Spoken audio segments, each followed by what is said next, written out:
All right, here we are, part two of the New Deal, FDR's New Deal. So let's just review what we've seen in part one. This is who we're talking about, FDR, who's replaced Herbert Hoover, FDR. And there's his New Deal program. He created the TVA, which failed. In the TVA, he created a bunch of dams to create power plants, put some folks to jobs. It did not fix the Great Depression. There's a dam store outside of the dam. All right, then he tried the second New Deal, which will not work either. And we will not leave the Great Depression until World War II. All right, he'll create the act, the Wagner Act, to help unions, unions have more power. And the first union he'll create after the AFL will be the CIO. Later they will join together, be the AFL-CIO. And the three parts of the Social Security Act that you must know that also came out of the second New Deal are a retirement plan, an unemployment plan, and a disability plan for all of you guys out there. And now it takes us to his wife, and that's who we're going to be talking about, Eleanor. And we'll also be talking about some challenges to FDR. Some challenges to FDR. All right, and that's where we'll end. All right, let's have some fun and check out part two. All right, get your papers ready, your pens ready. Let's begin our focus on President FDR's wife. All right, so here we go. President FDR's wife. All right, there she is. I'll put it in there. Let's just type in there with capital letters. Eleanor Roosevelt. Eleanor Roosevelt was very influential in her own right. She was interested in, let's check this word out. She's trying to help humans. So she's interested in humanitarian issues, humanitarian causes and social programs. I'm spelled that wrong. Humanitarian. Oh, I put an extra word in there. Extra letter. She was interested in humanitarian causes and social progress and was very vocal about them during her husband's time in the White House. All right. This is what she did. I bet it was tough. It's just really hard. She traveled. She traveled all over the United States to keep, all right, we're going to look at that's right, to observe. That's what she's doing out there. To observe social conditions. All right. She went out there to observe social conditions so she could keep the president informed as to the state of the nation. Now, who do you think she's focusing on? That's right. As a supporter of women's activism and the poor and others, but mainly women, she also was instrumental in convincing Roosevelt to appoint more ladies, to appoint more women to government positions. All right. So there's Eleanor Roosevelt, what she did, trying to help with her humanitarian causes. The lovely lady herself, she traveled around and reported back to her husband what she saw, and more women were able to get into politics. Very good. All right, let's get into the more interesting stuff here. In my opinion, we have some political challenges to FDR. All right, now check this out. This is wild, and I'll take this a little slower. During his, how many years can you be president today? How many? What would you say? 4, 8, 12, 16? It's only 8 years today. You can serve 2 terms, 4 years each. But check it out.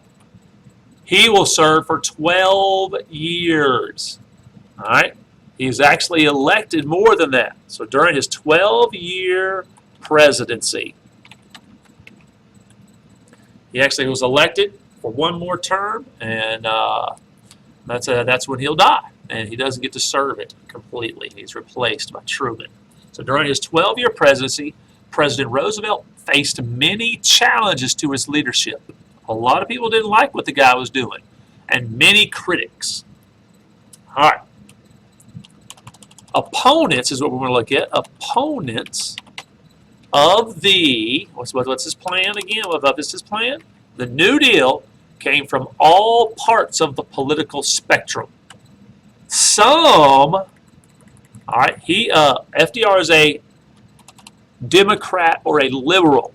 some conservatives or Republicans thought he made the federal, what are we worried about? The federal government, he made the federal government, I can't spell again, federal government too, what is it? Okay, the federal government too large or big. He made the federal government too large and too powerful, and that it did not respect the rights of individuals and property. While some liberals, these are the people on his side, some liberals thought he had not gone far enough to, check this out, check this word out. You learned about it just a little while ago, to socialize. To socialize the economy. And some people on his side thought he hadn't gone far enough, hadn't gotten close enough to communism and eliminate inequality in America. Perhaps Roosevelt's biggest critic, maybe have been Senator, all right, check this out. His name is Huey Long, all right, from Louisiana. All right, Long originally supported the New Deal, but he changed his mind and set his sights on replacing Roosevelt as president. All right, this is some of the things that he did. Long proposed, check this out. He's given speeches about this. Long proposed for every American, check out these things, a home. Ooh, he promised a home, food, clothes, and most importantly, an education. The most important thing you'll get. So Huey Long was going to basically end up running against FDR. Okay, now in Europe, World War II, started long before America entered it. To prevent Roosevelt from involving America in what some saw as a European theater or a European war, here is the second thing which will cause FDR problems. Congress passed a series of Neutralities Act, just like World War I.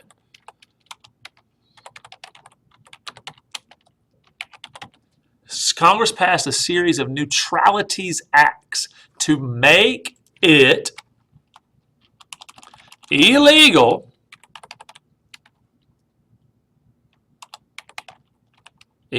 to sell, can you guess what it is? To sell guns or arms or make loans to nations at war. So this is going to be a problem for FDR. Congress passed a series of Neutralities Acts to make it illegal to sell arms or make loans to nations at war.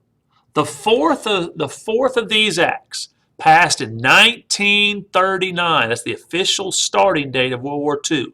In recognition of the, who's the big enemy of everybody at this time? The Nazi threat to Western Europe's democracies. All right. It permitted the sale. It's going to change the original Neutralities Act's ideas. It will now permit the sale of arms to nations at war on a policy. Check it out. The policy is called cash and carry basis. A cash and carry basis. This meant that buyers would have to pay,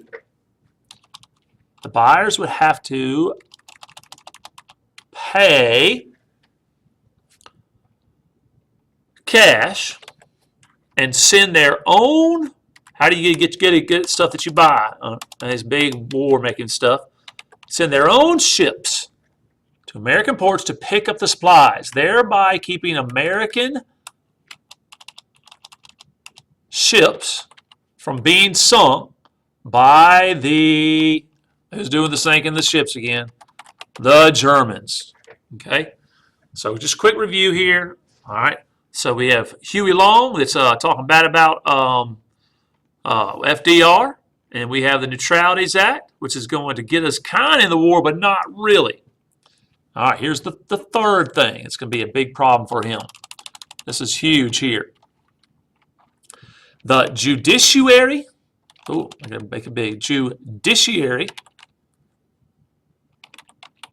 The Judiciary Reorganization Bill of, you don't have to know what that by that name. There's a nickname for it. 1937, usually called this is what you need to know.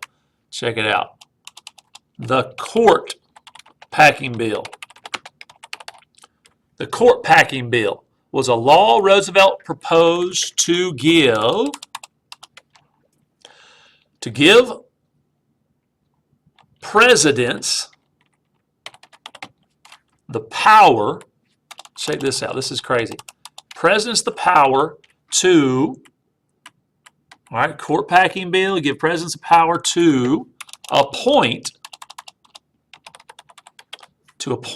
an extra Supreme Court judge for every sitting judge over the age of 70 and a half. 70 and a half. Roosevelt planned to use this bill's power to add, what do you think he's trying to do? To add more of his supporters. Oh no. The president's trying to control the Supreme Court, to add more supporters to the Supreme Court to uphold his New Deal programs. All right, but the supporters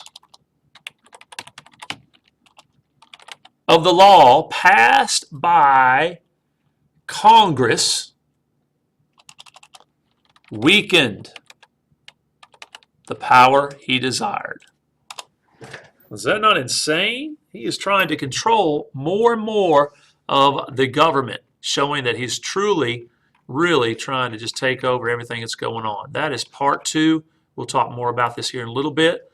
Let's get into this just a tad and talk about what's going on here. So there she is, the lovely lady herself, FDR's wife, Eleanor Roosevelt. That's right, you need to know Eleanor Roosevelt, the wife of FDR. All right, and how did she help FDR? Here's a quote of her. She said this, "No one can make you feel inferior without your consent." All right, what did she do? She traveled, and then she would come back and tell him what's going on, and then he would make laws or change this, do that, do all he could to help the situation, for ladies especially. All right, name 3 challenges of FDR. Now, this picture is a picture of Huey Long, the senator, and at one time the governor of Louisiana, who talked bad about FDR and everything he did and ran for president against him, even though he didn't get it. He was eventually assassinated for his beliefs. Check this out. What do you think this one's talking about? Problems of FDR. Look, there's a whole bunch of pictures of him in the back. Why do we have a whole bunch of... All right, that's right. The court packing bill, him putting people in the Supreme Court like himself. For every judge, it's over 70 and a half. And lastly, it was a problem for FDR was the Neutralities Act, which really didn't get us in the war immediately, but eventually it does. So Huey Long, court packing bill, Neutralities Act, 3 problems for FDR. There's his biggest critic giving a speech, Huey Long. All right, he did try to make a change. Check this out. A surprise move by president. That's the court packing bill. That's right. And lastly, what act started? Cash and carry. That's right. The cash and carry during World War II will be the Neutralities Act. All right, guys. There is the New Deal and FDR. Get ready. We're about to go into World War II. That's right. We're going into World War II. A big time in U.S.